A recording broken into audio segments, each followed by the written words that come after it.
Hello everyone, उम्मीद करती हूँ आप सभी अच्छे होंगे और आप लोगों की पढ़ाई भी अच्छी चल रही होगी। सो अभी बज रहे हैं सुबह के 6 एंड मैं आ गई हूँ फ्रेशन अप होके अपने स्टडी टेबल पर आज दिन के टारगेट्स कंप्लीट करने के लिए। खैर रात में ही मैंने अपने टारगेट्स बना लिए थे कि मुझे कौन कौन से टॉपिक सुबह को रेडी करने हैं। तो शुरुआत की मैंने ज्योग्राफी से। अभी मैं बस ज्योग्राफी रीडिंग कर रही हूँ और आई होप कि आप लोग भी प्रॉपर शेड्यूल बना के अपने स्टडी टारगेट्स को कम्प्लीट करने में लग गए होंगे। सो पिछले वीडियो में एक जन का क्वेरी था कि मैं एक सब्जेक्ट को कितने दिनों में खत्म कर लेती हूँ पढ़ के। खैर ये तो सब्जेक्ट टू सब्जेक्ट वेरी करता है, बिकॉज आपको कौन से सब्जेक्ट में ज़्यादा इंटरेस्ट है तो वो चीज़ें पहले ख़त्म हो जाएंगी। पर वही अगर आपको जिस सब्जेक्ट में इंटरेस्ट नहीं है और आप उसको पढ़ रहे हो एवरेज के लिए भी, तो उसमें थोड़ा टाइम लग सकता है। मैं अपनी बात करूँ तो मैं थोड़ा थोड़ा करके डिवाइड कर लेती हूँ और मैं एक साथ सारे बुक्स को नहीं ख़त्म करती हूँ। जैसे कि मान लो अभी एग्ज़ाम में 3 महीने का टाइम है, तो मैंने क्या किया है, 6 जो घटना चक्र हैं उन सबको 3-3 करके डिवाइड कर लिया है। एक दिन 3 घटना चक्र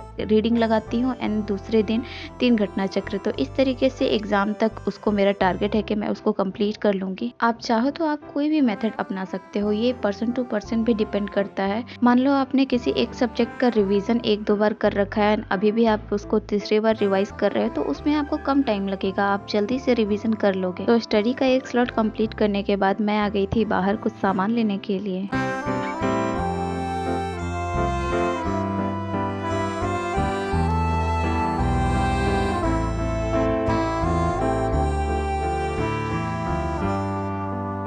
तो ब्रेकफास्ट के बाद थोड़ा रेस्ट किया एंड अभी मैं देख रही थी एक वीडियो लेक्चर। अभी रिसेंटली पार्लियामेंट में एक बिल पास हुआ है, वक्फ बोर्ड अमेंडमेंट बिल।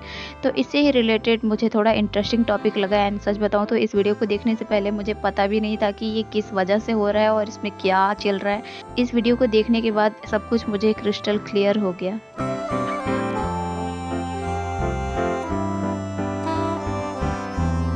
तो मैंने यहाँ पर थोड़े से नोट्स प्रिपेयर किए हैं, तो चलो मैं आपके साथ शेयर करती हूँ। सबसे पहले जानेंगे कि वक्फ क्या है। कोई भी चल अचल संपत्ति जो धर्मार्थ कार्य के लिए दान में दिया जाता है उसको वक्फ कहते हैं और इसका रेगुलेशन वक्फ बोर्ड द्वारा किया जाता है। वक्फ का मतलब आप समझ लो दान से रिलेट करके। भारत में तीसरे स्थान पर सर्वाधिक भूमि जो है वक्फ बोर्ड के पास है। पहले नंबर पर रेलवे एंड सेकेंड पर है डिफेंस। और इसमें संशोधन की आवश्यकता इसलिए है क्योंकि किसी भी संपत्ति को वक्फ बोर्ड अपनी संपत्ति घोषित करने का अधिकार रखती है। एंड जो सेकंड है वक्फ बोर्ड ट्रिब्यूनल, इसके खिलाफ किसी भी आप कोर्ट में अपील नहीं कर सकते हो। अब बात करते हैं इसमें क्या क्या बदलाव किए गए हैं। तो पहले क्या होता था, अगर कोई पुरुष उत्तराधिकारी नहीं है परिवार का तो वो वक्फ बोर्ड को उसकी संपत्ति दान हो जाती थी। पर अब कोई अगर महिला उत्तराधिकारी है तो उसको हस्तांतरित होगी, ना कि सीधे वक्फ बोर्ड को। और दूसरा है किसी भी सरकारी संपत्ति को वक्फ बोर्ड में शामिल नहीं किया जाएगा। तीसरा, संपत्ति पर स्वामित्व जिलाधिकारी तय करेगा, ना कि वक्फ बोर्ड। एंड चौथा है कि वक्फ परिषद का गठन जिसमें गैर मुस्लिम सदस्य भी अनिवार्य होगा और ये कमेटी टोटल 22 मेंबर की बनेगी। And the last one is most important कि जो वक्फ बोर्ड का ट्रिब्यूनल है, अब इसके खिलाफ आप अपील कर सकते हो, वो भी 90 दिनों के अंदर। तो ये सबसे मेजर बदलाव किए जाएंगे। तो कुछ लोग इस अमेंडमेंट का विरोध कर रहे हैं तो वहीं कुछ लोग इसका समर्थन भी कर रहे हैं। आपका इस टॉपिक पर क्या विचार है? आप अपना पॉइंट ऑफ व्यू चाहो तो कमेंट बॉक्स में शेयर कर सकते हो। तो इस टॉपिक को रेडी करने के बाद मैं चली गई थी नहाने के लिए एंड थोड़ी देर में फ्रेशन अप होकर के वापस से अपने स्टडी टेबल पर आ गई। एंड अभी मैं क्रॉनिकल मैगजीन से करंट अफेयर का रिवीजन कर रही थी।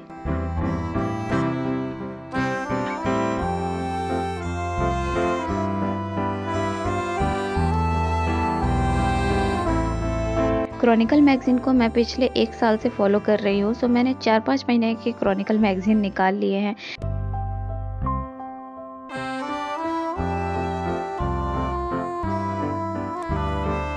इस मैगजीन को पूरा नहीं पढ़ना है, इसमें से कुछ स्पेसिफिक टॉपिक ही मुझे रेडी करना है जिसको मैं 1 से 2 बार रिवाइज करूंगी तो मे बी मेरा रेडी हो जाएगा। जिसमें से राष्ट्रीय न्यूज़ एंड फिर उसके बाद है इस पे सार संक्षेप, ये काफ़ी ज़्यादा इंपॉर्टेंट है।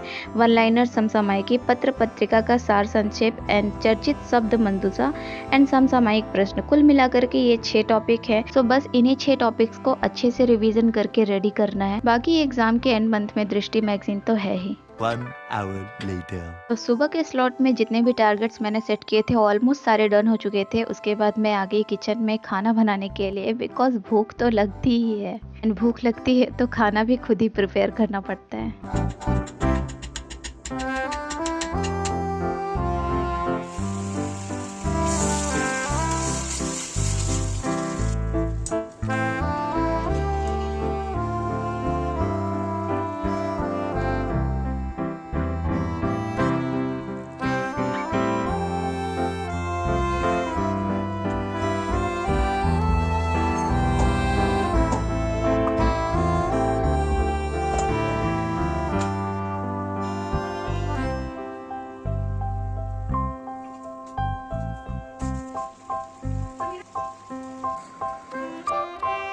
लंच करने के बाद काफी ज्यादा एनर्जेटिक महसूस हो रहा था और अभी मैं पढ़ रही हूँ जनसंख्या एवं नगरीकरण, जो मैंने कुछ दिन पहले पतली सी बुक परचेज की थी ना, तो बस उसको ही पढ़ रही हूँ।